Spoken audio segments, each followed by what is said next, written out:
ఇక మన ఇళ్లల్లో వాడుకునే విగ్రహాలు ఎంత ఉండాలంటే పెద్దలు చెప్పారు, బొటనవేలు సైజు ఎంత ఉంటుందో అది మొదలుపెట్టి జానెడు 6 అంగుళములు అది దాటకుండా ఉండేంత ఎత్తుది విగ్రహం పెట్టుకోండి, నిత్య అర్చన చేసుకోండి.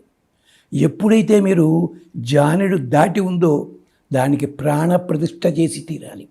ప్రాణప్రతిష్ఠ చేసి చాలామంది మహానివేదన చేస్తాడు. ఏం మహానివేదన చేసావు?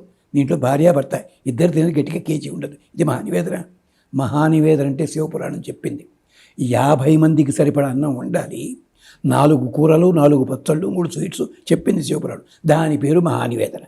మనం ఏమిటో 1 లీటర్ పాలు ఆఫీస్కి వెళ్ళిపోవాలి, అవి కచ్చేసి నీళ్ళు ఇలా మహానివేదన అవుతుంది. మా ఇంట్లో నీళ్ళు బంగారం, కానీ ఈ పబ్లిసిటీ ఎక్కువైపోయింది ఈ మధ్యన. ప్రాణప్రతిష్ఠ జరిగిందంటే మహానివేదన చెయ్యాలి. ఆ వంట ఎవరు వండాలో తెలుసా అండి?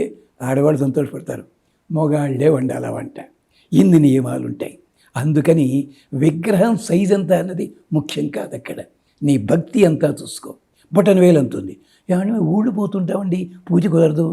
దానికి చెప్పారండి, ఎప్పుడైతే 10 అంగుళాలు దాటిందో తప్పనిసరిగా పూజ జరిగి తీరాలి. ఎప్పుడు కూడా చిన్నదుంటే ఏం చేయొచ్చు, నవధాన్యాలు దాని మీద పెట్టండి, వెళ్ళిపోండి. ఎవరెవరు పూజ చేస్తే మంచిది.